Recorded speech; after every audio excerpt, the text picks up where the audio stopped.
Talvez nós já poderíamos até encerrar o estudo de hoje, né? Apenas com essa oração, mas vamos dar continuidade, irmãos, onde nós paramos no último estudo na semana passada, que tinha por título A Morada da Glória de Deus. Vou tentar maximizar aqui a tela. E nós, se eu não me engano, nós paramos mais ou menos aqui nesse ponto, onde falava que a comunicação entre Adão e Eva e entre Deus, ela foi cortada, né? Ela foi rompida. Ellen White, aqui no Desejar de Todas as Nações, ela diz que a comunicação do Espírito é a transmissão da vida de Cristo. Reveste o que o recebe com os atributos de Cristo. Unicamente os que são assim ensinados por Deus, os que possuem a operação interior do Espírito e em cuja vida se manifesta a vida de Cristo, devem se colocar como homens representativos para servir em favor da igreja. Então, nós vimos no último estudo que o homem, assim que ele foi criado nos ideais de Deus, no plano original da redenção, a verdadeira educação era que o próprio Criador do universo, ele pudesse transmitir face a face, ali para os primeiros seres criados, todo o evangelho eterno, todos os ensinos, né? Jesus era o próprio professor, era o próprio mestre, e os anjos eram seus auxiliares. Mas devido ao pecado, devido ao homem e à mulher terem deixado de acreditar em toda palavra que saía da boca do verbo Jesus, e acreditaram então nas palavras da serpente, é o que a gente viu ontem não, na semana passada. Então, eles perderam essa comunicação face a face, eles perderam essa comunicação do espírito de vida que era transmitido através da boca do verbo, que era Jesus. E eles perderam também com isso, irmãos, as vestes de glórias que eles tinham, né? Aquelas vestes que cobria a nudez do corpo deles, e agora foi necessário que eles preparassem uma veste artificial. Nós sabemos que a primeira atitude de Adão e Eva foi preparar uma veste ali das folhas da figueira, mas Deus, na sua onisciência, sabia que aquelas folhas, elas não cobririam a nudez do pecado, e Deus providenciou, então, um sacrifício que fosse realmente, que apontasse realmente para aquilo que ele ia fazer através dos séculos, através do plano original, do plano secundário da redenção, que é o resgate, né, dessa ovelha que tinha se perdido. Ellen White diz assim: os que vêm a Cristo em seu verdadeiro caráter e o recebem no coração têm vida eterna. E por meio do Espírito que Cristo, por meio do Espírito que Cristo habita em nós. E o Espírito de Deus recebido no coração, ou seja, na mente, através da fé, acreditando, é o princípio da vida eterna. Então, esse princípio que tinha se perdido no Éden ali pelos nossos pais, Deus agora colocaria o plano da redenção.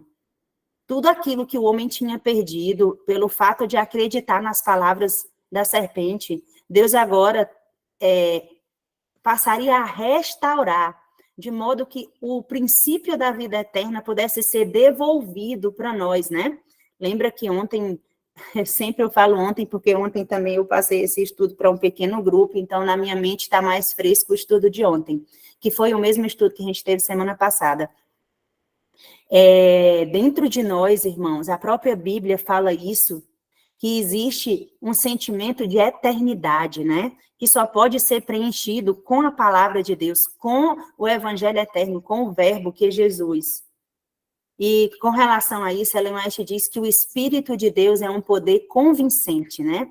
Quando ele for soprado sobre a igreja, se referindo aos nossos dias, haverá uma decidida mudança na eficácia espiritual. Veja que o princípio que Ellen White usa aqui, quando ela se refere ao Espírito de Deus ser soprado, ela está falando da mesma forma que Moisés falou ali em Gênesis, né? Quando a divindade resolveu criar o homem, e eles fizeram ali do pó da terra, da argila, do barro, e sopraram nas narinas ali do homem o fôlego de vida, que eram as palavras que saíram da boca de Jesus.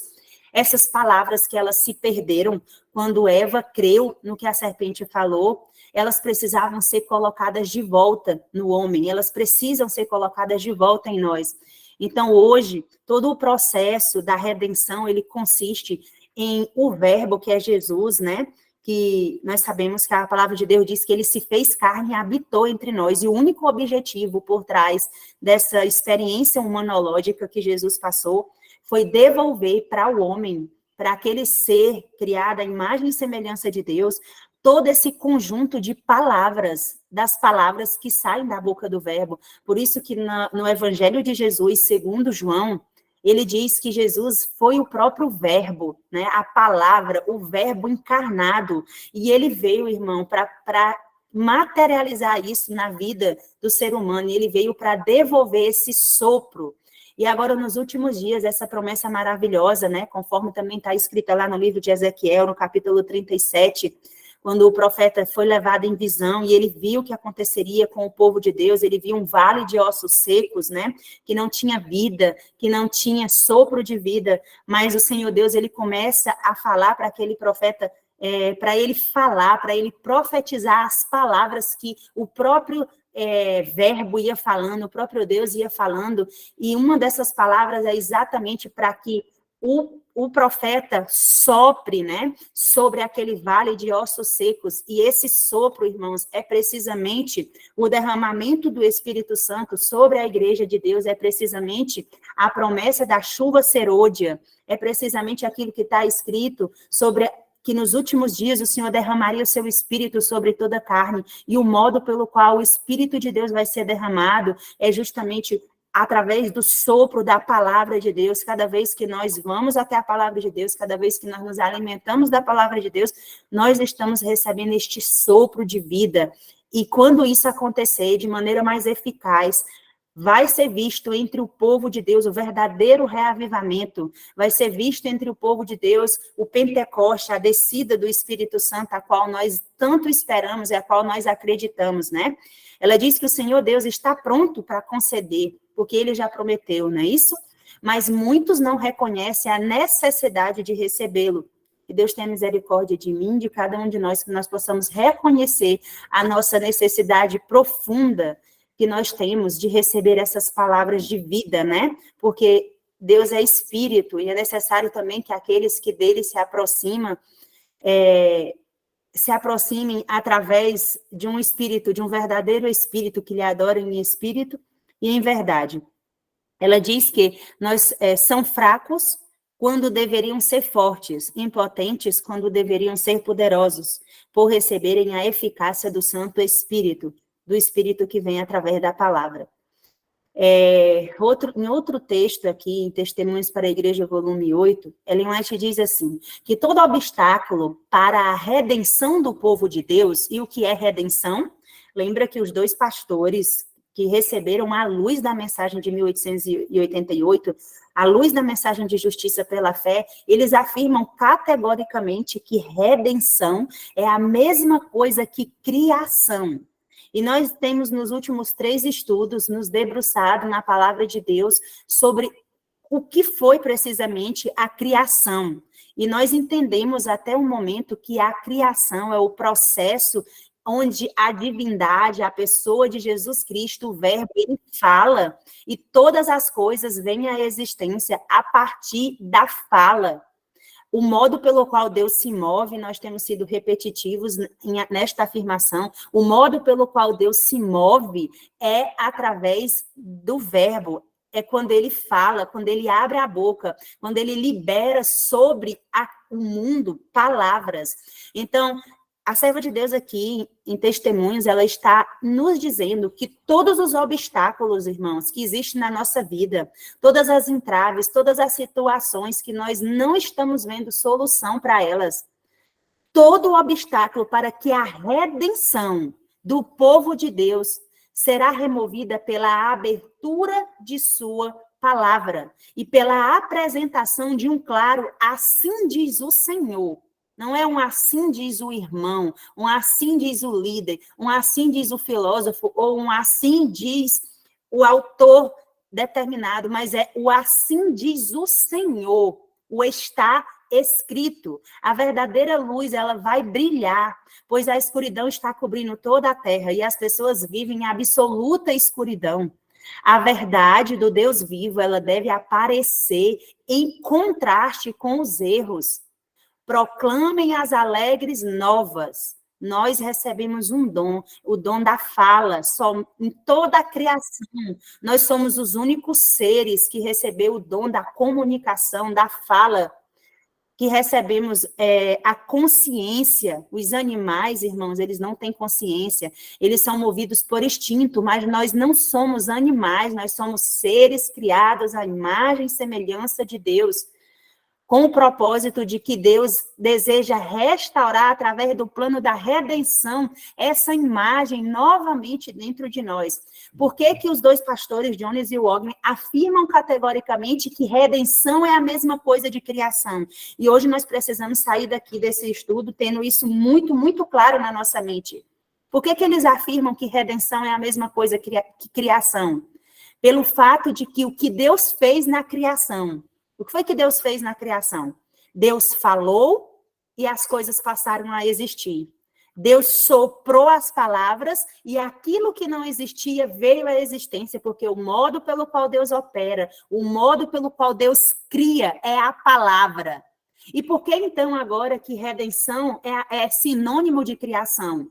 Porque aquilo que o homem perdeu por acreditar na palavra da serpente, por acreditar na palavra do inimigo, Deus deseja restaurar, Deus deseja criar novamente dentro de nós aquilo que foi perdido.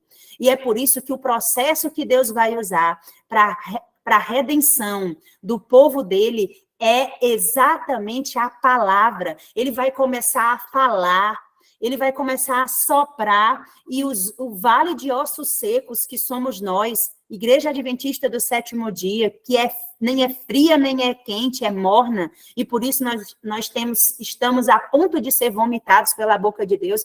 Nós precisamos, então, ouvir o sopro da voz que vem da boca de Deus, para que essa luz, ela volte a brilhar dentro de nós, e para que nós possamos ser também essa luz a levar para o resto do mundo.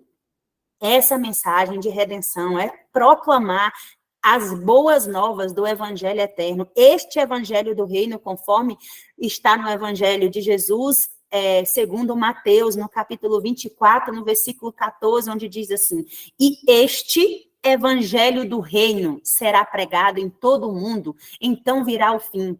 Mas tem mais de 2000 anos que Mateus escreveu isso, e Jesus não veio ainda. Porque este evangelho específico, o poder da palavra de Deus, o poder do sopro do está escrito, ele ainda não vinha sendo proclamado, ele ainda não está sendo compreendido como deve ser compreendido entre o povo de Deus. E somente quando este evangelho, ele foi entendido, vivido e proclamado pelos filhos de Deus, poderá se cumprir o que está escrito em Mateus 24, 14. E este evangelho do reino será pregado a todas as nações. Então, e só então virá o fim. Temos um Salvador que deu a sua vida para que os que nele creem não pereçam, mas tenham a vida eterna. Essa é uma promessa maravilhosa e nós não podemos nos esquecer. E hoje, se tudo que eu falar aqui vocês não conseguirem memorizar, mas vocês precisam aprender, entender uma coisa, que o processo pelo qual Deus criou o mundo, a criação, é o mesmo processo da redenção. É Deus criando no homem, dentro do homem, dentro da mente do homem, aquilo que não existe. Deus chama a existência através da palavra. Por isso que redenção é a mesma coisa que criação. Ainda em Testemunhos, a serva de Deus diz que os obstáculos para o avanço da obra de Deus, eles aparecerão, mas nós não devemos temer a onipotência, ou seja, o poder do Rei dos Reis, o nosso Deus, que mantém o conserto. Que conserto, irmãos? O plano da redenção, o conserto eterno. Ele une a bondade e o cuidado de um terno pastor. Nada, absolutamente nada pode obstar o seu caminho, nada pode obstruir o caminho de Deus, porque ele é poderoso, ele é onipotente, e ele pode, irmão, tirar qualquer obstáculo da nossa vida. O seu poder é absoluto e é o penhor do cumprimento seguro das promessas dele a seu povo. Vocês compreenderam esta afirmação da profeta de Deus? Sabe Amém. por que nós podemos, com fé, com segurança, acreditar que aquilo que Deus disse vai se cumprir na nossa vida? Porque Deus é poderoso para cumprir e ele é o próprio penhor. Ele se entregou para pagar o preço que a lei requeria. A lei queria perfeição absoluta do princípio ao fim. Isso nenhum de nós temos para oferecer para a lei. Por melhores que nós nos esforçamos a ser, por mais que nós guardemos, por mais que nós sejamos cristãos com princípios, devolvamos o dízimo, pregamos o evangelho, distribuímos livros, por mais que a gente faça tudo que está ao nosso alcance, nós não podemos oferecer para a lei perfeição absoluta do princípio ao fim, porque nós temos um passado que nos condena.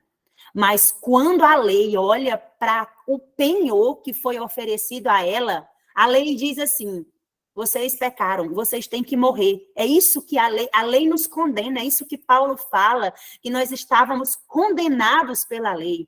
Só que agora a lei olha para nós, e a lei não vê mais nós, a lei vê Cristo escondido em nós, e nós escondido em Cristo. E ela vê este poder absoluto, que é o penhor do cumprimento seguro da promessa dele. Ele mesmo, irmãos, cumpriu aquilo que a lei exigia, que era morte, que era perfeição absoluta do princípio ao fim. E essa é a única diferença que o nosso Salvador tem de nós, e é a única diferença que ele tem quando ele assumiu a carne pecaminosa, é justamente isso. Ele nunca pecou, ele nunca colocou a máquina de pecar em funcionamento, ele tem perfeição absoluta, e essa nós não temos, mas ele quer nos oferecer através da palavra, através da vida dele vindo viver em nós. Ele pode remover todas as obstruções ao avanço do seu trabalho. Ele dispõe de meios para a remoção de toda dificuldade. Isso é uma promessa e nós precisamos acreditar. De modo que esses que o servem, ou seja, está falando de nós, e respeitam os meios que ele emprega, podem ser livrados. Irmãos, nós precisamos entender que as únicas pessoas que vão ser livradas das pragas, as únicas pessoas que vão permanecer em pé diante de tudo que vai acontecer nos próximos momentos da história da humanidade, não são aqueles, irmãos, que estão fazendo aparentemente tudo certinho, mas são aqueles que acreditam nas instruções, são aqueles que se dispõem dos meios para a remoção de toda dificuldade. E o único meio é através da promessa, da palavra contida no está escrito. De modo que esses que o servem e respeitam os meios que ele emprega podem ser livrados. Sua bondade e amor são infinitos, e o seu conserto é inalterável, não muda, não há variação, não há mudança. Nós fazemos planos, nós fazemos sociedade com homens, e nós quebramos a cara, e nós nos decepcionamos, porque o homem é falho, o homem mente, o homem volta atrás, os bancos nos cobram juros, e não é exatamente como estava no contrato, e a gente se arrepende, e a gente fica decepcionado, mas na palavra de Deus não há mudança, não há variação. É inalterável, o que ele disse está dito, e ele não volta atrás, e conforme Isaías fala, toda a palavra de Deus, ela cumprirá o propósito pela qual ela foi criada. Os planos do inimigo, de seu trabalho, podem parecer firmes e bem estabelecidos, mas ele é capaz de subverter o mais forte desses planos. Ele quem? Deus. E a seu próprio tempo e modo, ele, a palavra, o verbo, Jesus, ele fará isso. Quando perceber que a nossa fé foi testada suficientemente e que nós estamos nos aproximando dele e o estamos fazendo nosso conselheiro. Olha que promessa maravilhosa é nos feita aqui através da profeta de Deus. Quando Deus perceber que o povo dele está se movendo pela fé, por acreditar em toda palavra que sai da boca dele, ele vai começar a agir, ele vai começar a liberar o pacto, o conserto inalterável, porque o meio pelo qual ele opera é através da palavra. Lembrem-se do estudo anterior. Quando o Espírito de Deus estava ali pairando sobre as águas, em Gênesis 1:3, em Gênesis 1:2, nada vinha à existência, nada era criado, porque o Espírito de Deus era de Deus, o Espírito se movia, mas não criava nada. Mas quando no versículo 3 é dito, e Deus disse, haja luz, disse Deus, haja luz, então todas as coisas elas passaram a existir pelo poder da palavra de Deus, porque o meio pelo qual Deus opera é pela palavra. E a única forma pela qual Deus se move, e a única forma pela qual Deus cumpre aquilo que prometeu é pela palavra. E a serva de Deus disse que quando nós nos movermos, quando nós avançarmos pela fé, quando nós formos testada a nossa fé suficientemente, então ele fará por nós aquilo que ele prometeu. Isso é o que nós precisamos realmente compreender agora. Quando nosso espírito é dirigido pelo Espírito de Deus, compreenderemos então a lição ensinada pela parábola do fermento. Os que abrem o coração, a mente para receber a verdade, compreenderão que a palavra de Deus é o grande instrumento na transformação do caráter. Irmãos, eu vou repetir, porque nós precisamos entender e assimilar e viver debaixo dessa palavra.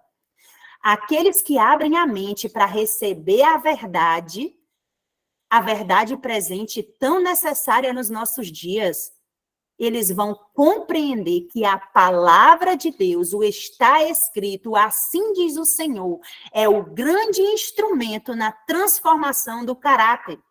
Por que em estudos anteriores nós falamos aqui sobre nós contemplarmos somente o que é santo, somente o que é puro, o que é agradável, o que é amável, conforme está escrito? Porque nós não poderemos ser transformados se nós não contemplarmos a palavra de Deus. Nós vamos nos transformar exatamente naquilo que nós temos contemplado diariamente na nossa vida. Se nós passamos a falar mal do nosso irmão, se nós passamos a passar o dia todo na frente das redes sociais, assistindo TikTok, então nós vamos ser aquilo que nós estamos contemplando.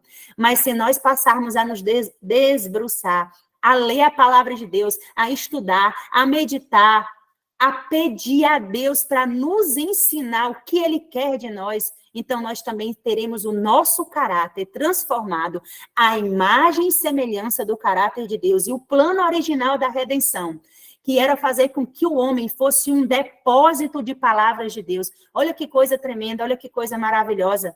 Você ser um depósito da glória de Deus. Você já chegou perto de alguém e você sentiu a presença de Deus, e quando aquela pessoa abre a boca, você percebe que aquela pessoa está cheia de poder, mas não porque existe poder nela mesma, não porque ela é boa, não porque ela é...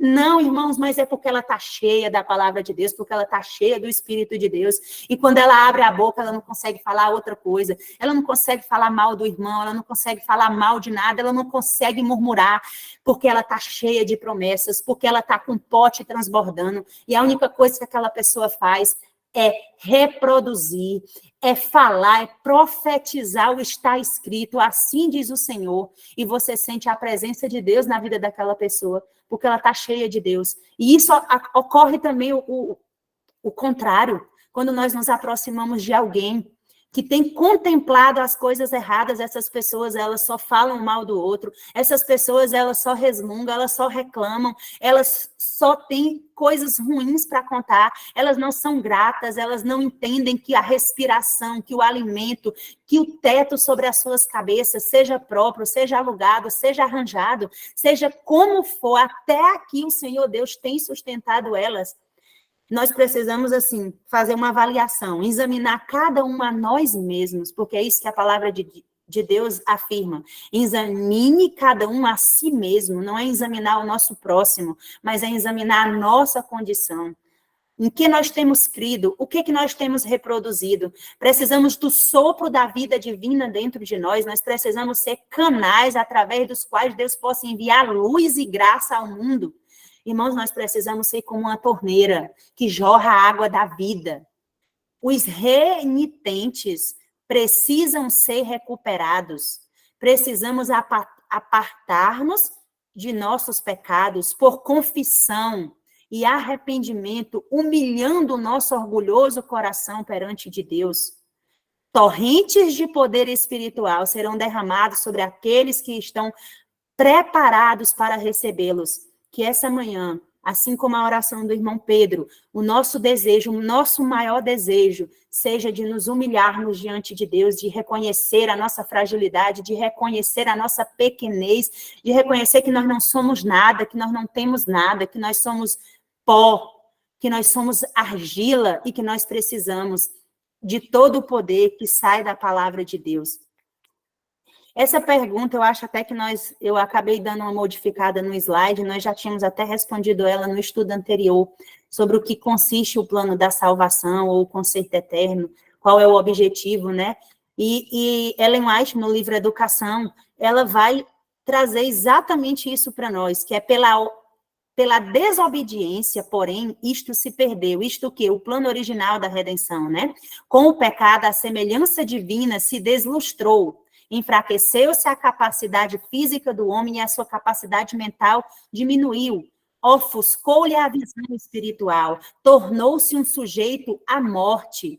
Todavia, a raça humana não foi deixada sem esperança. Por infinito amor e misericórdia, foi concebido o plano da salvação. Um tempo de graça está sobre nós, irmão. Nós ainda estamos vivendo no tempo do fim, ainda a porta da graça ainda está aberta, nós ainda podemos abrir a palavra de Deus. O tempo de fome e de sede da palavra de Deus ainda não veio sobre a terra. Nós ainda podemos abrir a nossa Bíblia, nós ainda podemos estudar os testemunhos de Deus, ainda não tem sido arrancado de nós, ainda não estamos vivendo numa ditadura, mas nós sabemos que as profecias apontam que tudo isso se dará num futuro bem próximo, e que se nós não nos enchermos agora da palavra de Deus, não haverá tempo suficiente para fazer um mural de textos bíblicos na nossa mente. Então, a restauração do homem, a imagem do seu autor, levá-lo de novo à perfeição em que fora criado e promover o desenvolvimento do corpo, do espírito e da alma. Este consiste no plano original da redenção, para que se pudesse realizar o propósito divino da sua criação. Tal deveria ser a obra da redenção, ou seja, criar no homem aquilo que não existe. Este é o objetivo da educação e do grande objetivo da vida.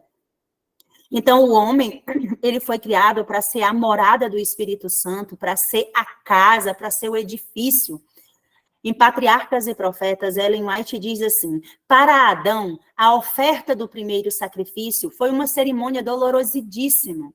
Sua mão deveria erguer-se para tirar a vida, qual unicamente Deus podia dar. Foi a primeira vez que ele testemunhou a morte. Foi a primeira vez que o homem viu o derramamento de sangue, irmãos.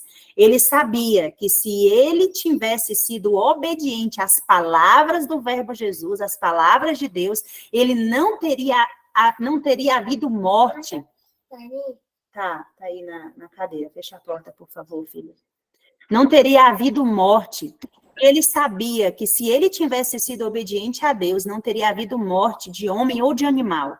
Ao matar aquela inocente vítima, Adão tremeu com o pensamento de que o seu pecado, a sua desobediência, o fato dele não ter acreditado na palavra de Deus, deveria derramar sangue do imaculado Cordeiro de Deus. Esta cena deu-lhe a intuição mais profunda e vívida da grandeza de sua transgressão, que coisa alguma, a não ser a morte do amado Filho de Deus, poderia expiar.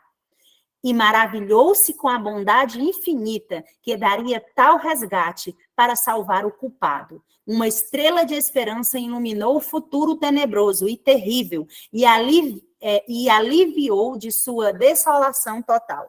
Então, aqui, após Adão e Eva terem desacreditado na palavra de Deus e terem passado a acreditar na palavra da serpente, eles perdem as vestes de glória. E não só isso, eles não só perdem as vestes de glória, mas eles também ficam destituídos de todo esse poder, de todas essas palavras. Eles constituíam a morada de Deus, e aonde Deus mora, Deus habita, e onde Deus habita, há multidões de palavras, né? O evangelho eterno tinha se perdido. E agora Deus requer ali de Adão que ele fizesse um sacrifício. Deus estabelece ali com Adão o conserto eterno. A irmã Carla já trouxe um estudo maravilhoso aqui sobre as duas alianças, sobre o conserto eterno. Recomendo, quem não assistiu ainda, está lá no canal, no YouTube. Para quem não compreendeu ainda essa mensagem, possa compreender. Quando Deus estabeleceu ali o sacrifício de cordeiros inocentes, na realidade, o que Deus queria era que o homem compreendesse de uma maneira didática realmente o que aconteceria, qual seria o preço pelo resgate do pecador. E quando aqui Ellen White deixa claro que quando Adão precisou sacrificar o primeiro animal, Adão amava todos os animais porque Deus tinha dado a função para ele, para que ele nomeasse todos os seres criados. E aquele cordeirinho deveria ser o qual ele mais amava, que estava sempre ali próximo dele, e ele teve que sacrificar aquele cordeiro indefeso, inocente, sem nenhuma mácula, e ele viu o sangue daquele cordeiro cair sobre o chão. Deus queria ensinar uma lição eterna, que 4.000 anos após o pecado, conforme está escrito em Desejados de Todas as Nações, após a entrada do pecado na terra, o verdadeiro Cordeiro de Deus, que era o Verbo, que era Jesus, ele então assumiria a nossa carne, a carne do pecado, e ele viria resgatar aquilo que havia se perdido por nós não termos acreditado na palavra, no verbo. E através dessa cerimônia, através destes símbolos, Deus instituiu então, irmão, o que nós podemos chamar de o primeiro altar de sacrifício.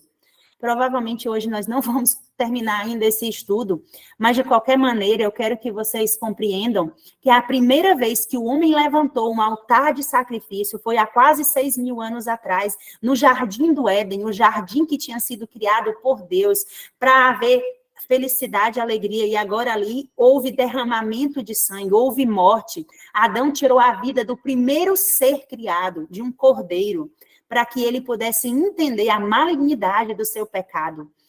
Ellen White diz que Adão foi ordenado que ensinasse aos seus descendentes o temor do Senhor. Então, nós recebemos uma ordem divina. Nestas palavras estão contidas que nós temos a obrigação, irmãos, nós precisamos ensinar aos nossos filhos, aos nossos descendentes, o temor ao Senhor. Nós somos responsáveis por isso. Nesse sentido aqui, não existia Bíblia, não existia a escrita, não tinha sido ainda necessária ser desenvolvida, porque como o homem tinha um intelecto muito desenvolvido, como Adão usava 100% das suas capacidades superiores, da sua memória, a mente de Adão era como se fosse um HD de um computador, ele não precisava da escrita, do papel para lembrar, porque o pecado ainda não tinha deteriorado tanto a mente, a memória, e ele podia armazenar todas as informações que o próprio Cristo lhe concedia através da palavra na mente dele, e ele precisava ser ali o portador dos oráculos, ele precisava transmitir esses ensinamentos para os seus descendentes, e o temor do Senhor, e pelo seu exemplo e humilde obediência aquelas palavras, levá-los a considerar altamente as ofertas que tipificavam um Salvador que devia vir. Adão, cuidadosamente, ele entesourou o que Deus lhe havia revelado e, de forma oral, ele transmitiu aos seus filhos e aos filhos de seus filhos. Olha que coisa maravilhosa, olha que coisa tremenda. Adão, que foi o primeiro profeta, e ser profeta é o fato de verbalizar a palavra de Deus. Então, todos nós podemos ser considerados profetas, não por ter visões novas, mas no momento em que nós estamos proferindo oralmente toda a palavra de Deus, nós estamos profetizando. E foi isso que Adão fez. Adão recebeu a incumbência de entesourar, Com relação a isso, existe um texto onde Ellen White diz que nós devemos entesourar, formar um mural de textos bíblicos, um mural de promessas, para que no momento da grande tribulação, nós possamos nos lembrar de todas essas promessas e nos fortalecer e estar firmes e seguros e protegidos debaixo de toda a palavra, conforme está escrito lá em Salmo 91, aquele, né, que está no esconderijo do Altíssimo, que descansa sobre a sombra do Onipotente. Descansar sobre a sombra do Onipotente, estar escondido no esconderijo do Altíssimo, é estar debaixo de uma palavra, irmãos, porque até Satanás, até o inimigo de Deus, está debaixo de toda a palavra que sai da boca de Deus. Ele não age, ele não avança se Deus não permitir. E os filhos de Deus, o verdadeiro remanescente, aquele que viverá pela fé, ele estará escondido debaixo de toda palavra que sai da boca de Deus. Isso significa estar escondido no esconderijo do Altíssimo. 1000 cairão ao teu lado e 10.000 à tua direita, e tu não serás atingido. E é isso que nós precisamos no devido momento, entesourar todas as promessas bíblicas, toda a Bíblia, todo o espírito de profecia, tudo que nós pudermos estudar. Não se preocupe se agora a gente não memoriza, se a minha memória é fraca. A partir do momento que nós desenvolvermos, irmãos, diariamente, cotidianamente, o estudo, a palavra de Deus diz assim, não se preocupe com o que vocês vão dizer. Quando vocês forem chamados diante dos tribunais, quando vocês forem chamados nas assembleias, o Espírito de Deus vai trazer à memória aquilo que vocês estudaram. O que é que o Espírito de Deus vai trazer à memória? Aquilo que vocês estudaram. Se hoje você não lembra onde é que está escrito, qual é o capítulo, qual é o versículo, não tem problema. Continue estudando, continue orando, continue estudando a palavra de Deus. Deus está prometendo que no momento que você precisar dessa palavra, o Espírito dele vai trazer à tua memória aquela palavra que você estudou, que aparentemente você não lembra, mas ela está armazenada no teu subconsciente, no teu inconsciente, e que o Espírito de Deus vai reavivá-la. Amém por isso, porque Deus é fiel e no momento certo. Agora eu faço um alerta. Como que nós vamos lembrar daquilo que nós não estudamos? Impossível. O Espírito só vai trazer à memória aquilo que nós estudamos. Se você não estuda, se você não estudou, se você não está acumulando e entesourando textos bíblicos, se você simplesmente tem contemplado outras coisas, impossível o Espírito trazer à memória aquilo que não foi estudado. Ele só vai trazer à memória aquilo que os teus olhos contemplaram, aquilo que os teus ouvidos ouviram, Amém. porque a fé vem pelo ouvir e ouvir a palavra de Deus. Então, tudo aquilo que tem entrado pelos nossos ouvidos, que tem entrado pelos nossos olhos, tudo aquilo que nós temos pronunciado pela nossa boca, é isso que o Espírito vai... Você pode fazer, por favor, meu amor? Tá bom, obrigada. Então, tudo aquilo que nós temos estudado é o que Deus vai trazer à nossa memória. Em Patriarcas e Profetas, na página 80, Ellen White diz que na porta do paraíso, guardada pelos querubins, revelava-se a glória de Deus. E para ali vinham os primeiros adoradores. Ali eles erguiam os seus altares e eles apresentavam as suas ofertas. Olha que coisa tremenda, irmãos. O homem, pela primeira vez, Adão, pela primeira vez, ele levantou altar de sacrifício. Até então, não havia necessidade de um altar, não havia necessidade de sacrifício, porque o homem contemplava a Deus face a face, na viração do dia, no amanhecer do dia, todos os dias. Jesus, o verbo, ele vinha e face a face, ele ensinava, ele se comunicava com aquele casal. Agora, depois do pecado, é necessário, irmãos, então, que eles passem a levantar altares. E vocês precisam entender muito bem isso, porque nós vamos entender a necessidade, de onde que nasce a necessidade de levantar um altar, de levantar um santuário, um tabernáculo. Por que, então, que foi necessário que o homem oferecesse algo que apontava para aquilo que realmente seria feito por nós? Ellen White diz que o primeiro altar de sacrifício, ele foi levantado ali no Jardim do Éden, na porta do jardim. Nós sabemos que Adão e Eva, eles foram expulsos do jardim, porque se eles permanecessem dentro do jardim, eles teriam perpetuado o pecado. Quando eles comessem da árvore da vida, o pecado que eles tinham cometido se tornaria eterno. Então, Deus colocou anjos poderosos na porta do jardim, e eles não podiam mais adentrar o jardim, eles não podiam mais comer da árvore da vida, mas eles podiam levantar os seus altares e trazer os seus sacrifícios que apontavam para o plano original da redenção. Então, ali eles erguiam seus altares e apresentavam as suas ofertas. Ellen White ainda ela diz assim, na oferta sacrificial, sobre cada altar era visto um redentor. Então, os nossos patriarcas, né, os nossos pais, Adão, eles não olhavam para aquele cordeiro como que sendo como que eu posso dizer assim? Como que sendo o pagamento pelo pecado deles. Eles entendiam que era só um símbolo. Eles também foram justificados pela fé. Adão e Eva, eles entendiam que aquele cordeiro, que era apenas um animal, ele não trazia de volta a inocência deles, que ele não restabelecia as vestes de glória. Mas veja bem, olha como que Deus é um professor, como que ele nos ensina. Quando Adão e Eva cozeram para eles folhas de figueira e eles se esconderam e o Senhor disse, onde vocês estão? O que vocês fizeram? E eles falaram, né, que estavam escondidos porque estavam nus e o Senhor perguntou, quem disse isso para vocês? Vocês comeram da árvore que eu disse para vocês não comerem? Infelizmente, eles tinham comido. E o Senhor, imediatamente, o Senhor providenciou vestes para cobrir a nudez do pecado. E essas vestes, irmãos, elas eram e elas são vestes temporárias. O Senhor Deus não só pediu para que Adão crucificasse, para que Adão, digo melhor, trouxesse ali um cordeiro e sacrificasse aquele cordeiro, mas ele pegou a pele daquele cordeiro e ele vestiu Adão e Eva. Eu fui criada no interior e eu presenciei por muitas vezes essa cena, né? Meu avô paterno, ele sacrificava os cordeiros não para oferecer, né? Mas para o consumo realmente. E ele não era adventista, não tinha conhecimento. Nessa época, minha mãe também não era. E eu lembro que era uma cena terrível. Essa cena nunca me saiu da memória. E talvez existia um propósito. Deus queria que mais na frente eu entendesse, né? Meu avô crucificava ali, sacrificava aquele animal de uma forma totalmente errada, com machadadas ali, aquele animal ficava agonizando, depois eles empenduravam o animal pelas pernas numa corda, e aí sim é que eles furavam para tirar o sangue, e eles começavam a tirar a pele, e era um processo que demorava, eles iam, eu lembro até hoje, eles iam colocando a mão e tirando a pele daquele cordeiro, daquele animal.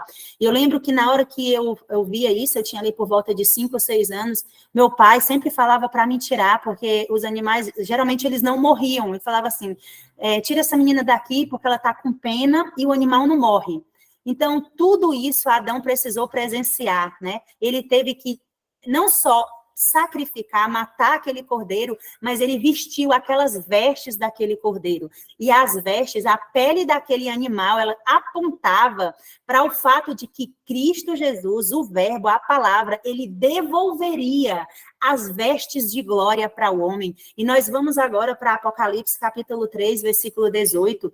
Jesus, ele nos dá um conselho para a igreja de Laodiceia. Ele diz assim, aconselho que de mim compre ouro, né, refinado no fogo. Nós sabemos que o ouro é a fé, é o amor genuíno. E aí ele diz assim, que nós compremos colírio, né, que é o colírio do discernimento, e também as vestes de justiça, que vão cobrir a nudez do nosso pecado. Essas vestes, Jesus, ele proveu para Adão e Eva ali no Éden, justamente a pele do cordeiro, só que aquela pele era temporária, porque Deus sabia que as folhas de figueira, elas se entrariam em decomposição, murchariam, mas as vestes da pele do cordeiro, elas durariam muito tempo. E hoje, né, nós não usamos necessariamente roupas de couro, mas nós precisamos nos vestir com roupas, né, com tecido, mas quando nós formos novamente resgatados pelo nosso Salvador, todos nós vamos receber de volta, irmãos, essas vestes de glória, esse poder. Por que que quando Moisés desceu do monte, ninguém suportava olhar para a face de Moisés? Porque Moisés estava refletindo a glória de Deus, a luz que vinha do trono de Deus estava resplandecendo na face de Moisés. E era exatamente isso que Deus desejava devolver para aquele primeiro casal. Então, aqui a gente vai trazer algumas considerações. Eu sei que o tempo já está bem avançado, mas eu gostaria que nós começássemos a trazer alguns questionamentos, né? No princípio da criação, não existia santuário, não existia templo feito por mãos de homens. Deus, ele era adorado, ele vinha todos os dias, face a face, se comunicar com os homens, né? Deus se comunicava face a face. Os primeiros habitantes da terra, os nossos primeiros pais, eles podiam não só contemplar a face de Deus, como ouvir a voz de Deus. O Jardim do Éden era um santuário, foi o primeiro santuário que Deus criou na terra, foi o Jardim do Éden. Todos os dias, Deus se encontrava com eles, né? É por isso que a palavra de Deus diz assim: buscai em primeiro lugar o reino de Deus e a sua justiça, e todas as outras coisas vos serão acrescentadas. Então, as primícias do dia devem ser oferecidas ao Senhor, as primeiras horas do nosso dia devem ser colocadas no altar do Senhor, o melhor do nosso dia, o dízimo das horas que o Senhor nos concede, ele pede que seja colocada no altar dele, né? O sábado ali, o 7º dia, era o santuário no tempo da semana cósmica. Então, todos os dias, Deus se encontrava face a face, se comunicava, o homem ouvia a voz de Deus e o homem recebia a glória de Deus. Mas o sábado ali era o memorial da criação, era o memorial da redenção, como está escrito, né? E como tem também no Inário Adventista, o louvor 531 do Inário Antigo, onde fala que o sábado é o memorial da redenção e é o memorial da criação. E esse dia era o dia em que eles contemplavam ainda mais a glória de Deus. Então, era o próprio santuário dentro do templo. Mas o pecado quebrou essa comunicação entre Deus e o homem. Então, no Éden, o primeiro altar de sacrifício foi erguido após o pecado, porque não existia necessidade de oferecer, de sacrifício, de levantar um altar. Foi construído para sacrificar o primeiro cordeiro, né? Um cordeiro indefeso. Deus queria restabelecer a comunicação. Precisava de derramamento de sangue inocente. A morte daquele cordeirinho era apenas uma figura, era apenas um tipo, né? Que apontava para o conserto eterno, para o antítipo, não é isso? No livro Desejado de Todas as Nações, Ellen White diz que 4.000 longos anos estavam perante o primeiro altar de sacrifício que foi levantado ali na porta do Éden, e o último altar que foi erguido ali por volta do ano 33 depois de Cristo, justamente no momento em que Cristo é crucificado na cruz. Aquele dali foi o último altar de sacrifício que foi levantado, porque o verdadeiro Cordeiro de Deus, ele foi morto pelos nossos pecados. É por isso que quando Jesus saiu das águas ali, João Batista olhou para ele e disse: eis o Cordeiro de Deus, eis o verdadeiro Cordeiro de Deus que tira o pecado do mundo, porque todos aqueles outros cordeiros, eles eram só um símbolo, eles não tiravam pecado de ninguém, era pela fé que o povo era justificado, e o povo precisava entender que o verdadeiro Cordeiro viria e morreria e pagaria o preço que a lei exige, porque a lei quer perfeição do princípio ao fim. E nenhum cordeiro e nenhum animal, como está escrito na Bíblia, sangue de bois e sangue de vacas e de animais não podiam, irmãos, fazer aquilo que a lei queria perfeição. E aqueles animais não tinham perfeição para dar para a lei queria morte. E a única pessoa que supriu aquilo que a lei pedia, porque a lei é imutável. Se a lei de Deus pudesse ser mudada, se a lei de Deus pudesse ser quebrada, não teria sido necessário o plano da redenção, não teria sido necessário Deus se esvaziar, descer do seu trono de céu, deixar a adoração, assumir uma carne pecaminosa, sofrer 33 anos e morrer. Mas justamente porque a lei é a palavra de Deus, o decálogo é a mente de Deus. Nós precisamos entender que a lei e a palavra de Deus é a mesma coisa, que não há diferença, porque aquele que pronunciou o decálogo, aquele que falou o decálogo é o próprio Miguel, é o próprio Cristo, é o próprio verbo, é a própria palavra. E a lei é nada mais, nada menos do que a palavra de Deus, e a palavra de Deus, ela é a mente de Deus. E nós aprendemos aqui nos estudos anteriores que a divindade de 3 pessoas coexistentes, o trio celestial, eles não mudam. Eles são imutáveis, aquilo que não muda. E a lei de Deus, sendo a palavra de Deus e sendo o pensamento de Deus, também não muda. E porque a lei não muda, era necessário que realmente alguém que é perfeito do princípio ao fim, uma oferta perfeita, absolutamente perfeita, precisava ser entregue no nosso lugar. A partir desse momento em que um altar de sacrifício é levantado ali na porta do Éden, após o pecado, nós vamos ver, então, irmãos, a formação de 2 grupos distintos, conforme aparece lá no Evangelho de Jesus, segundo Mateus 25. Ali você vai ver que Jesus, ele classifica as ovelhas e os bodes. E ele coloca esses 2 grupos como um grupo que, desde o Éden, ele vai se constituir ali após o pecado, e ele vai estar presente na história da raça humana até a volta de Jesus. Não à toa que Jesus vai se dirigir para o grupo do lado direito, que são as ovelhas, e ele vai dizer: vinde benditos de meu Pai, recebei por herança aquilo que eu vos tenho preparado, porque eu tive fome, tive sede, estive nu, estive doente, vocês me visitaram e vocês me vestiram. E o outro grupo, que é os bodes do lado esquerdo, ele vai dizer: apartai-vos de mim, malditos de meu Pai, porque ele teve todas essas necessidades e vocês não saciaram essas necessidades. E quando eles disserem: quando foi que nós te vimos nu, preso ou doente? E ele vai dizer: toda vez que vocês fizeram a um desses pequeninos, a mim vocês fizeram. Ou toda vez que vocês deixaram de fazer a um desses pequeninos, vocês deixaram de fazer a mim. Porque o evangelho, irmãos, ele se cumpre na vida do nosso semelhante. Porque a maior regra do céu é justamente o serviço. Aquele que não serve, aquele que não vive para servir, como dizia a minha avó, não serve para viver, porque a maior norma do reino do céu é o serviço. Se nós não estamos dispostos a servir ao nosso irmão, nós somos mentirosos, porque a palavra de Deus diz: se você não ama o teu irmão, a quem você está vendo, impossível você amar a Deus a quem você nunca viu. Então, a materialização do amor a Deus, ela se manifesta através do amor ao próximo. É por isso que Deus resumiu toda a lei em 2 mandamentos: amar a Deus sobre todas as coisas e o próximo como a ti mesmo. Porque se nós fizermos isso, nós vamos estar guardando toda a lei, porque é impossível amar a Deus sobre todas as coisas e quebrar um dos 4 primeiros mandamentos do decálogo. Ou é impossível amar o nosso próximo como a nós mesmos e quebrar um dos 6 mandamentos do decálogo.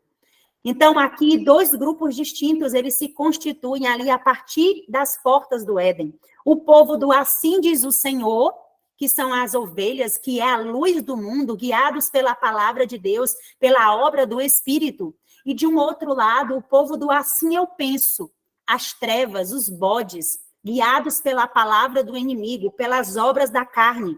Aqui nós vemos também aquilo que Paulo descreve em Gálatas capítulo 5, falando acerca das obras da carne e das obras do Espírito. Então, aqui nós vemos 2 classes definidas: o povo do assim diz o Senhor e o povo do assim eu penso. E nós precisamos desejar estar entre a classe do povo do assim diz o Senhor, do está escrito. Não é eu penso, não é eu acho, não é o irmão disse, mas é a palavra disse. E nós devemos estar pautados exatamente, guiados pela palavra de Deus.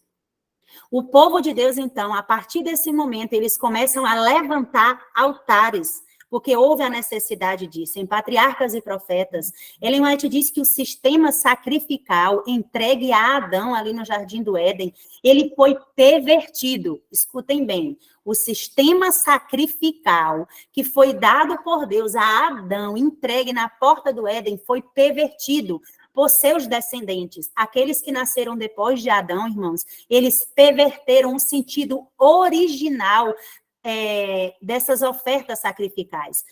Aqui diz que superstições, idolatrias, crueldade, licenciosidade corrompiam um serviço simples e significativo que Deus havia instituído ou instruíra. mediante o prolongado trato com os idólatras, o povo de Israel mistura com o seu culto muitos costumes gentílicos. Portanto, o Senhor lhes deu no Sinai instruções definidas com relação ao serviço sacrificial. Nós vamos entender, a partir dessa afirmação de Ellen White em Patriarcas e Profetas, que todo aquele sistema sacrificial que Deus tinha entregue para os nossos primeiros pais, Adão e Eva, ele foi pervertido. Essa é a palavra que Ellen White usa. Ele foi coberto de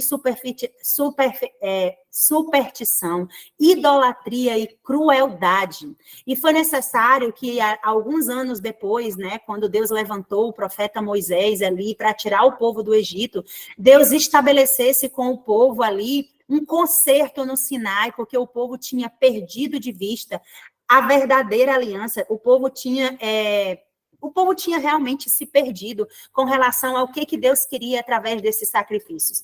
Aqui nós vemos uma pequena tabela, onde desde o primeiro homem, Adão, até ali Moisés ser chamado, nós temos 25 gerações. Por que eu trouxe isso para vocês? Pode ser que a maioria de vocês já tenham essa informação, mas durante 25 gerações, irmãos, o povo não tinha a escrita, o povo não tinha Bíblia, o povo não tinha textos. O povo aqui, eles armazenavam, eles guardavam na memória toda a palavra de Deus. Adão foi passando para o seu filho Abel. Quando Abel morreu, ele passou para o substituto, que era Sete. Depois para Enos, para Cainã, para Malaléu, para Jared, Enoque, Matusalém, Lameque, até chegar na 10ª geração, que é a geração de Noé, onde a gente vai ver que Deus vai destruir a terra com um dilúvio. Depois disso, vem os descendentes de Noé, e nós sabemos que só um dos filhos de Noé, apesar dos 3 terem sido salvos, somente Sem continuou na descendência do assim diz o Senhor, do está escrito. Tanto Cã como Jafé, eles passaram para outra linhagem, eles passaram para aquele outro povo, para o lado do bode, para o lado do assim eu penso, assim eu faço, assim eu quero. Então, após Noé, mais 10 descendências continuaram passando todos esses ensinamentos para os seus filhos, né? E dos filhos para os filhos, e não existia escritura até Abraão, que é o pai da fé, né? Que nós conhecemos tão bem a história. E Abraão passou para Isaac, Isaac passou para Jacó, Jacó passou para os seus 12 filhos, para as tribos, né? E não só para Levi, como para todos os outros. E aqui nós temos Levi, que era filho de Jacó, que era neto de Isaac, bisneto de Abraão, e que era o pai de Joquebede. Se você fizer uma pesquisa, você vai descobrir isso na Bíblia. Então, a família, ela é uma família só e ela vai crescendo, né? E Moisés era filho de Joquebede, que foi e se tornou o libertador do Egito, e é o primeiro compilador das Escrituras. Deus olhou para aquele povo que tinha passado mais de 400 anos sendo escravo no Egito. Aquele povo tinha esquecido das promessas de Deus, aquele povo não tinha mais armazenado na sua memória as promessas de Deus, e Deus falou assim: Moisés, você vai escrever a Torá, né, que são os 5 primeiros livros do Antigo Testamento, porque o povo esqueceu dos meus juramentos, o povo esqueceu da palavra, e você precisa escrever todos esses regulamentos, você precisa escrever a palavra, e Deus ali desenvolve, então, a escrita, e Deus ensina e dá capacidade para que Moisés ali, ele compilasse, ele é o primeiro escritor, ele é o primeiro profeta a compilar tudo aquilo que Deus lhe revelou de Gênesis, né? Gênesis, Êxodo, Levítico, Números e Deuteronômio. E aí nós vemos aqui que a profecia da redenção, irmão, através dos nomes de Gênesis. Olha que interessante, quando você coloca aqui na sequência, né, a partir do nome de Deus, Adão, Sete, Enos, até Noé, você vai ver que o significado de cada nome desse povo de Deus apontava para a história do plano da redenção. Quando você pega o significado de cada nome desse, você vai ver que está escrito uma frase que nos leva para o plano da redenção, que quer dizer assim: o Deus homem tem apontado que um homem mortal de aflição, tristeza, é nascido. A glória de Deus descerá, ensinando que sua morte trará para aqueles em desespero consolo e descanso. Então, todo o nome do povo hebraico não era qualquer nome que era colocado. Perceba que quando o povo de Deus foi levado cativeiro para a Babilônia, ali o nome de Daniel, Ananias, Azarias e Misael eram nomes de origem que tinha adoração do Deus vivo. E a primeira coisa que Nabucodonosor vai fazer é justamente mudar os nomes e colocar nomes que adorem ídolos, né? Então, o nome dos filhos de Deus apontava para o propósito para o qual Deus faria através deles. Aqui nós vemos que mais de 60 gerações de Adão até Cristo, né? Isso está descrito lá no Evangelho de Jesus, segundo Mateus 1,17. Portanto, todas as gerações, desde Abraão até Davi, são 14. Desde Davi até a deportação babilônica, são 14 gerações. E desde a deportação babilônica até o Cristo, o Messias, são mais 14, que dá 42 gerações. Só que antes de Abraão, já tinha 25 gerações, não é isso? A gente conta lá de Noé, de Adão até Abraão e dá 25 gerações. Então, são mais de 60 gerações para que a promessa que Deus tinha feito para Adão, lá no Éden, se cumprisse. Adão morreu, Eva morreu, todos os patriarcas, eles morreram. Eles não contemplaram, eles não viram Jesus nascer, mas eles morreram pela fé, eles desceram à sepultura. Todos eles acreditando, eles foram justificados por aquilo que eles acreditaram, pela palavra, por a fé, de que o Messias viria e de que o verdadeiro Cordeiro pagaria o preço e derramaria o sangue pelo pecado deles, né? Então, é por isso que no livro de Hebreus, ali, no Hebreus capítulo 11, na galeria da fé, você vai ver o nome de todos os patriarcas, de todos os profetas que foram salvos. E ali Paulo, ele esclarece que todos eles, nenhum deles foi salvo por obras, ainda que todos eles tivessem obras, porque Tiago diz que sem obras ninguém entrará no céu, mas não são as nossas obras, são as obras de Cristo manifestadas em nós através da palavra. Então, todos esses patriarcas, eles morreram acreditando na promessa, eles foram justificados pela fé, eles desceram à sepultura e certamente os nossos olhos contemplarão a ressurreição dos vivos, dos salvos, né? Quando a trombeta for dada a ordem, quando o arcanjo tocar a trombeta, nós veremos com os nossos olhos os pais da fé ressuscitarem. E eles também, irmão, foram justificados pela fé, a mesma maneira pela qual Deus espera que todos aqueles que vão fazer parte da galeria da fé, eles também possam ser justificados, não por obras para que ninguém se glorie, amém, mas unicamente amém, pela fé na palavra de Deus. Amém.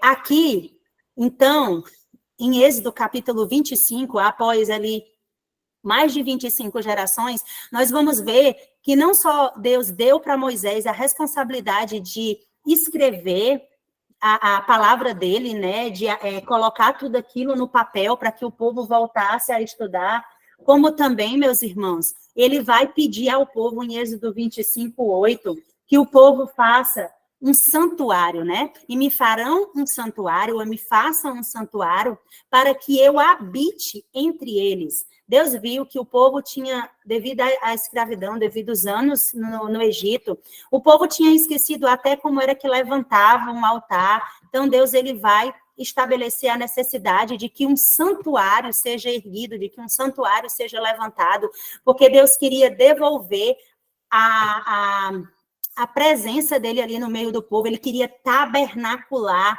e é isso que ele vai fazer conosco, né? Essa palavra é tabernacular ou habitar, em algumas versões bíblicas, não está que ele quer habitar no meio do povo, está escrito que ele quer tabernacular no meio do povo. E essa palavra é a mesma palavra com relação à promessa do que nós vamos fazer no céu, nós vamos tabernacular para sempre com o nosso Salvador.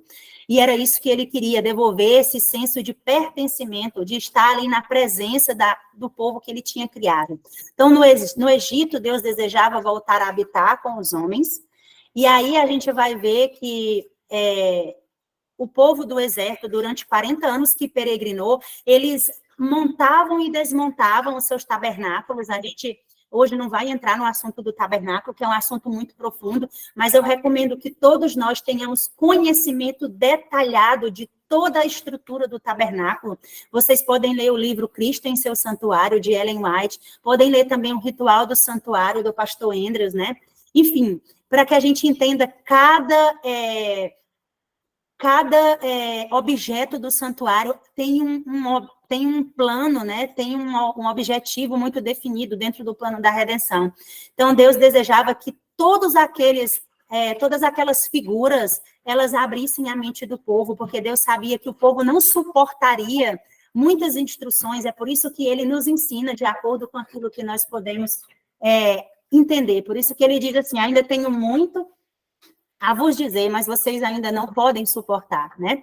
Então, a gente vai ver que durante 40 anos o povo montava e desmontava os tabernáculos. Quando o povo se estabeleceu na Canaã celestial, quando a terra foi dividida entre as tribos, quando o povo começou a pedir um rei, não era do objetivo de Deus que o povo tivesse o rei, ele mesmo queria ser o rei entre o seu povo, mas o povo queria um rei, e o Senhor disse, então, se vocês querem um rei, eu vou ungir, e Deus ungiu ali o rei Saul, né? E Saul reinou 40 anos em Israel, foi um rei mau, apesar de ele ter recebido o Espírito de Deus no princípio, sabemos que depois ele apostatou, e ele perdeu o Espírito de Deus, e Deus levantou um sucessor, que foi justamente Davi. Davi reinou também por mais 40 anos, e durante o ministério de Davi, Deus colocou no coração de Davi a necessidade de construir um altar, de construir um tabernáculo, uma igreja, um templo, um santuário, para que Deus pudesse ser adorado, para que Deus pudesse ser exaltado como ele merece.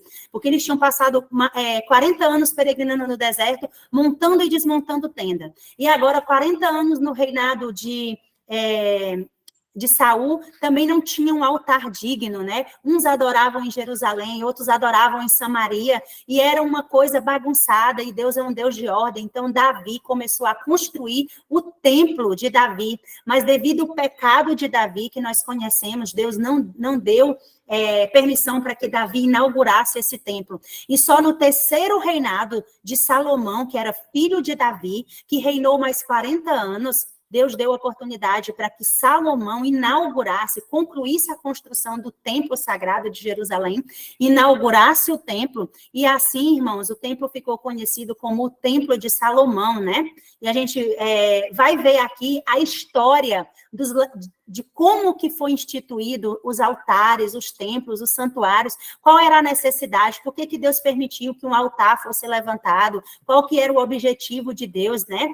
Esse templo de pedra, que quando você vai ver essa palavra na Bíblia, pedra, ela aponta para pedregulho, né, para pedrinhas, é o mesmo que por anos foi realizados rituais de ofertas e sacrifícios, de manhã e de tarde, né, os sacerdotes e os sumos sacerdotes e a tribo dos levitas, eles trabalhavam nesse santuário, e esse santuário é o mesmo que é descrito lá nos evangelhos, que quando Jesus Cristo morre ali na cruz, o véu é rasgado de alto a baixo, e ali não havia mais necessidade daquele sacrifício, porque o verdadeiro sacrifício havia sido feito. Só que aqui nós temos uma pergunta, diante de todo esse histórico, desde o primeiro santuário que foi construído ali na porta do Éden, até os tabernáculos durante 40 anos no deserto, e depois no reinado de Salomão, quando foi inaugurado. Sabemos que quando Israel foi saqueada pelo Império Babilônico, Jerusalém ali foi destruído o templo, né? E depois a gente vai ver dentro do Antigo Testamento, Esdras e Neemias, eles reconstroem esse templo, o rei ajuda eles, né? E Deus foi permitindo todas essas coisas, porque Deus queria que a mente do povo amadurecesse, Deus queria que o povo compreendesse o que é que realmente Deus espera de nós, qual é a adoração que Deus aceita. Então a pergunta é, qual é o templo que Deus quer habitar? E aí, no livro Atos dos Apóstolos, capítulo 7, versículo 48, é dito assim: o Altíssimo, porém, não habita em templos feitos por mãos, como diz o profeta. Então, qual é o templo que ele habita, né? Porque assim diz o elevado e exaltado, que habita na eternidade, cujo nome é santo. Eu habito no elevado e santo lugar, também com aquele que é de um espírito contrito e humilde, para reanimar o espírito do humilde e para vivificar o coração, ou seja, a mente dos que são contritos. Essa é uma promessa maravilhosa que Deus faz. Ele não quer habitar em templos, irmãos, feito por mãos de homens, em paredes, em estruturas. O templo que o Senhor Deus quer habitar é o nosso corpo, é a nossa alma. Nós somos a morada do Espírito Santo, nós somos santuário do Deus vivo. Deus habita em mais de um lugar, tanto ele habita no elevado e santo lugar, no terceiro céu, como também com aquele de espírito contrito e humilde. E no início aqui, na oração do irmão Pedro, ele falava exatamente que aonde tiver 2 ou 3 reunidos no nome de Deus, ali também ele estará. Aquele que é de um espírito contrito e humilde, Deus habita com ele, porque todo o que a si mesmo se exalta será humilhado, mas o que a si mesmo se humilha será exaltado, porque toda oração, irmãos, é um ato de humilhação. Quando nós nos prostramos, quando nós nos ajoelhamos, nós estamos nos humilhando para receber as bênçãos de Deus. E é esse o templo que Deus quer habitar. Paulo, na carta aos Coríntios, no capítulo 3, no versículo 16 e 17, um versículo conhecidíssimo por nós adventistas, né? Em 1 Coríntios, ele diz assim, na realidade ele faz uma pergunta, e ele faz essa pergunta porque já existia essa falta de entendimento sobre qual templo, sobre qual santuário Deus deseja habitar. E ele pergunta assim para os coríntios, não sabeis vós que sois o templo de Deus e que o Espírito de Deus habita em vós? Se algum homem corromper o templo de Deus, Deus o destruirá, porque o templo de Deus é santo, e este templo sois vós. Nós somos a morada, a casa do Espírito de Deus, né? Nós fazemos parte do plano original, é na nossa casa, é no nosso corpo que Deus quer habitar, que as palavras de Deus querem reinar. Então, alguém não sabia que o corpo era o templo do Espírito Santo. É por isso que Paulo faz essa pergunta. Outra coisa, quem é o templo, né? E como é que nós corrompemos esse templo? Porque ele disse que se alguém corrompe o templo de Deus, Deus destruirá, porque o templo de Deus é santo e este templo sois vós. A única maneira de nós destruirmos esse templo é através da contemplação. E é por isso que nós somos tão repetitivos e é por isso que nós falamos tanto sobre a necessidade de contemplar tudo que vem do alto, tudo que é bom, tudo que é amável, tudo que é de boa fama, nisso pensais. E é através dos nossos órgãos dos sentidos, através da nossa visão, através da nossa audição, através do nosso olfato, através do paladar, daquilo que entra na nossa boca, daquilo que sai da nossa boca, daquilo que entra pelos nossos ouvidos, daquilo que nós armazenamos, daquilo que nós contemplamos. Lembrem-se que antes de Davi coabitar com a mulher de Urias, ele desejou ela através dos olhos. O que é que nós temos visto? O que é que nós temos assistido? O que é que tem entrado pelo templo da nossa alma? Que são os nossos olhos. Mas eu queria chamar a atenção, irmão, para o que nós temos ouvido. Nós temos 2 ouvidos e uma boca. Nós precisamos estar atento pelo que tem entrado pelos nossos ouvidos, que tipo de anúncio, que tipo de coisa nós temos ouvido, porque a fé vem pelo ouvir. Nós estamos construindo uma fé forte, pautada na palavra, ou nós estamos construindo, irmãos, qualquer outra coisa que não seja uma fé nos méritos de Cristo, nas promessas de Cristo na nossa vida. Em 1 Coríntios, no capítulo 6, Paulo vai continuar discorrendo acerca deste assunto do corpo, que é o templo do Espírito. E ele diz assim, ou não sabeis que o vosso corpo é o templo do Espírito Santo, que estais em vós, proveniente de Deus, e que não sois de vós mesmos? Irmãos, você não pode fazer o que você quer, porque você não pertence a você. Sabe aquela história de que meu corpo e minhas regras, isso daí é uma afirmação diabólica, isso daí é o evangelho de Satanás. Nós não somos de nós mesmos, o nosso corpo é a morada do Espírito Santo. Nós vamos dar conta a Deus, nós vamos prestar conta a Deus do que nós fizemos com o nosso corpo. Ele diz assim, porque fostes comprados por um preço. Que preço, irmãos? o alto preço da cruz do Calvário, irmãos. Nós pertencemos a Deus 2 vezes por criação, porque nós fomos criados à imagem e semelhança de Deus, conforme o sopro e a palavra de Deus, e nós fomos resgatados porque nós nos extraviamos através do plano da redenção. Portanto, glorifica a Deus através do vosso corpo e do vosso espírito. O que é que nós temos colocado dentro do nosso corpo? Que tipo de alimento nós temos comido? Será que isso está glorificando? Será que isso está levantando o altar de Deus? Ou será que isso está destruindo a nossa imunidade inata que Deus nos deu? Será que isso está destruindo as leis de saúde que regem o nosso corpo, que nós vimos lá no início do estudo, que o Senhor Deus, quando Ele foi falando, quando Ele foi criando os nossos órgãos, todos os nossos sistemas dentro do nosso corpo, Ele colocou uma lei, e essa lei, irmãos, é a lei de saúde, são as leis da natureza que regem o nosso corpo. Por isso que a serva de Deus diz que toda doença é a tentativa do nosso corpo de expelir aquilo que nos faz mal. Então, o nosso corpo é o nosso próprio médico, ele nos dá sinal de quando alguma coisa está errada. Dor de cabeça, vômito, tontura, tudo isso é um sinal de que nós temos colocado dentro do nosso corpo aquilo que tem destruído o templo do Espírito Santo. Irmãos, na lei da física, é dito que... Tchau, meu amor, vá com Deus, tá bom? Na lei da física, é afirmado que 2 corpos não habitam o mesmo espaço. Então, é impossível que o Espírito de Deus ele habite num espaço em que está corrompido, em que está contaminado, em que está sujo, ou que habita outros espíritos.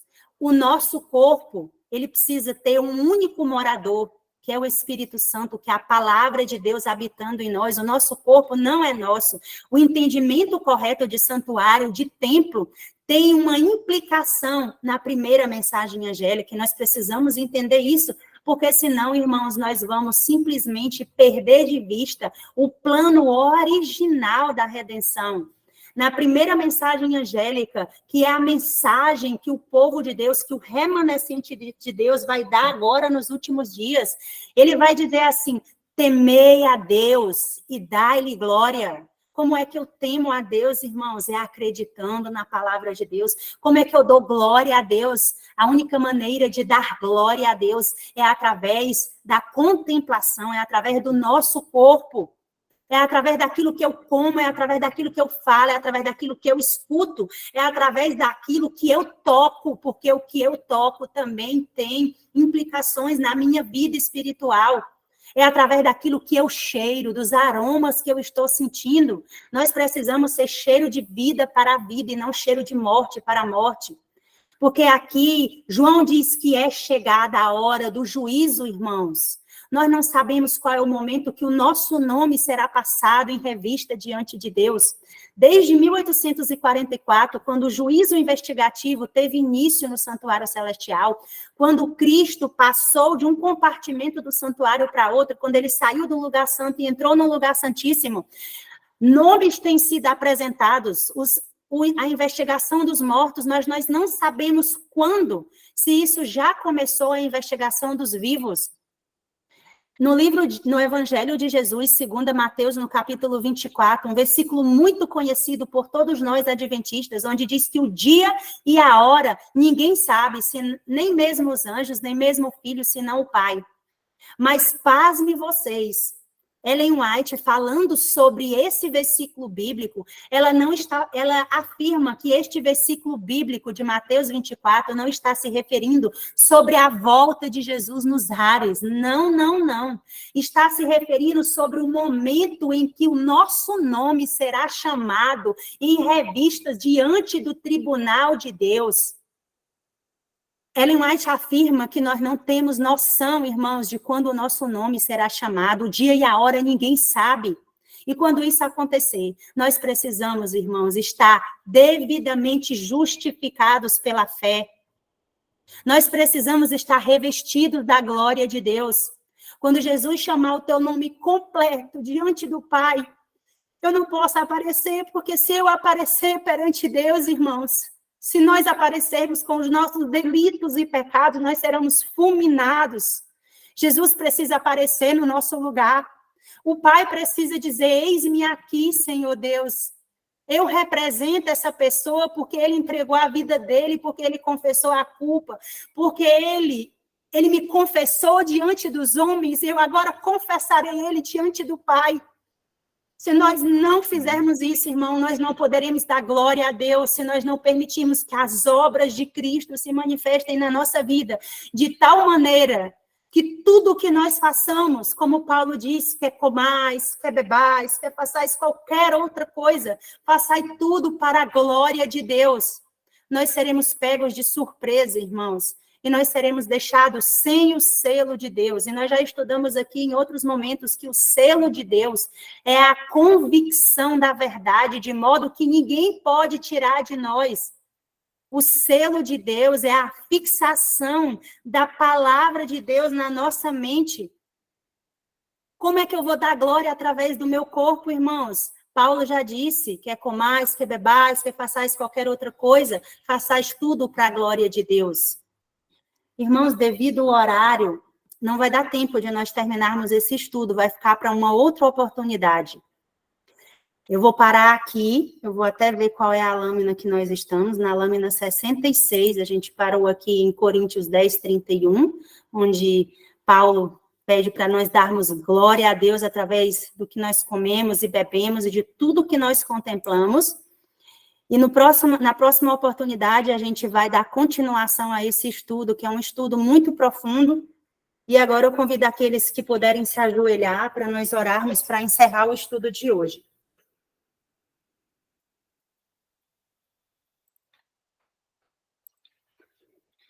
Oremos então. Maravilhoso Deus e grandioso Pai, obrigada, Senhor Jesus, porque o Senhor ainda está lidando, Senhor Deus, conosco. Obrigada pela tua paciência, Senhor, pela tua benignidade, pela tua misericórdia, Pai. Porque não retarda, Senhor, a tua promessa, como alguns a julgam, Senhor, ser demorada. O Senhor é longânimo, misericordioso, Pai, não querendo que nós pereçamos, mas que todos nós alcancemos a vida eterna, Senhor. Ajuda-nos, Senhor Deus. Ajuda-nos a abandonar, Senhor Deus, aquilo que tem nos impedido, Pai, de receber o teu selo, Senhor Jesus, de receber as tuas palavras, Pai. Ajuda-nos, Senhor, a suportar uns aos outros, a perdoar, Senhor Deus, aqueles que nos ferem, Pai, aqueles que nos caluniam, aqueles, Senhor Deus, que nos injuriam, Senhor Jesus, nos ajuda a orar por eles, Senhor, nos ajuda, Pai, a interceder por eles, a ser um tipo de Cristo, Pai. O verdadeiro remanescente, Senhor Deus, ele intercede, Pai. Tua palavra diz que quando injuriado, o Senhor não injuriava, Pai. O Senhor não abria a boca perante os teus tosqueadores, Senhor Deus. O Senhor suportou tudo. Ajuda-nos, Senhor Deus, a suportar também as cargas uns dos outros. A tua palavra diz, levai as cargas uns dos outros, Pai. E nisso se manifesta, Senhor Deus, o evangelho eterno. Senhor, dai-nos sabedoria, Pai, dai-nos entendimento, Senhor Jesus. Ajuda-nos, Senhor, a glorificar, Senhor Deus, o nosso corpo, que é a morada, que é o templo, que é o santuário do teu Santo Espírito, Senhor Jesus. Ajuda-nos a compreender esta mensagem de justiça pela fé, Pai. Ajuda-nos, Senhor Deus, a sermos salvos pela fé e não por as obras, Pai. Mas nós sabemos que o verdadeiro remanescente, eles também terá obras, mas não são as suas próprias obras, Senhor Jesus. São as obras de Cristo manifestadas na nossa vida, Pai. Dai-nos poder, Senhor, do alto céu. Ajuda-nos a ser testemunhas fiéis e verdadeiras, Senhor, diante do mundo. O mundo todo está perecendo, Senhor. Levanta, Pai, a tua igreja. Sopra, Senhor, sobre ela o vento do teu Santo Espírito, Pai. Sopra as tuas palavras, Senhor, profetiza diante de nós, Pai. E dai-nos, Senhor Deus, as palavras certas, Pai, para pregar para o mundo através da nossa vida, Senhor Jesus. Ajuda-nos, Senhor, salva os nossos filhos, Pai. Ajuda-nos a ser como Jó. Jó levantava altares, Senhor, toda manhã, toda madrugada, Pai, pelos pecados dos filhos, Senhor. Nós não temos feito isso, Jesus. Nós temos negligenciado, Senhor, a oração, Pai, secreta. Nós temos, Senhor Deus, perdido a oportunidade, Senhor, de lutar contigo, Pai, e de vencermos, Senhor Deus, essa guerra de palavras, Pai. Ajuda-nos, Senhor, eu não tenho forças, Pai. Nós não temos, Senhor. Mas tua palavra diz que quando nós somos fracos, Pai, aí é que nós somos fortes, Pai, em Cristo. Por favor, Senhor, não permita, Pai, que nenhum desses que estão aqui nessa sala, Senhor, impeçam, Pai, o recebimento do teu Santo Espírito. Que eles possam, Senhor, essa manhã receber o poder que vem do alto, Pai. Que eles possam, Senhor Deus, ser morada do teu Espírito. Que onde quer que eles vá, Senhor, eles sintam a presença, Pai, do teu trono. E que eles possam, Senhor Deus, propagar este evangelho que vai trazer, Pai, a luz sobre todo o mundo, Pai. Conforme está escrito em Apocalipse 18. Será derramado com muito poder, com muita luz, Pai. O anjo de Apocalipse 18 encherá toda a terra com a tua glória, Senhor. Nós não somos nada, Senhor. Nós somos trapo de imundícia, Pai. E toda a nossa justiça, Senhor Deus, é comparada a nada, Pai. Nós reconhecemos as nossas fragilidades, Senhor. A nossa pequenez, Pai. Mas nós não queremos mais, Senhor Deus, viver na prática do pecado, Senhor. Mas antes nós queremos ser pecadores arrependidos, Pai, convertidos, santificados, para que o Senhor seja reconhecido entre as nações, Pai, para que o povo veja quão grandes são as tuas obras e para que o Senhor reconheça que não há outro Deus, nem embaixo dos céus, nem em cima das águas, que só o Senhor é Deus, Pai. Ajuda-nos, Senhor, a proclamar as 3 mensagens angélicas. Nós te pedimos, Senhor, dai-nos a força de Cristo, dai-nos a mente de Cristo. Conforme Paulo disse, nós temos a mente de Cristo. Fica conosco, Senhor. Não retira de nós a impressão do teu Espírito, Senhor. Pelo contrário, Pai, continua nos impressionando, Senhor. Continua derramando sobre nós, Pai, o sopro do fôlego de vida, as tuas palavras que são vida e salvação. Em nome e por amor de Cristo Jesus, nós te imploramos, Pai, na certeza de que a nossa oração foi recolhida, Senhor, e de que nossas lágrimas também têm sido recolhidas por ti, porque tua palavra diz que o Senhor não desperdiça, Pai, nenhuma oração. Que todas as lágrimas, Senhor Deus, elas são juntadas no teu odre, Pai, e que elas sobem como perfume agradável diante de ti. Obrigada, Senhor, pelas tuas promessas, Pai. Obrigada pela certeza da salvação. Obrigada porque o Senhor não nos abandonou em nossos delitos e ainda está lidando conosco. Fica conosco, nós te imploramos, Pai. Em nome, por amor de Jesus, Senhor. Amém, Senhor Jesus. Louvado seja Deus. Amém, glória a Deus. Amém, Senhor, glória a Deus, Jesus. Irmãos, me desculpem,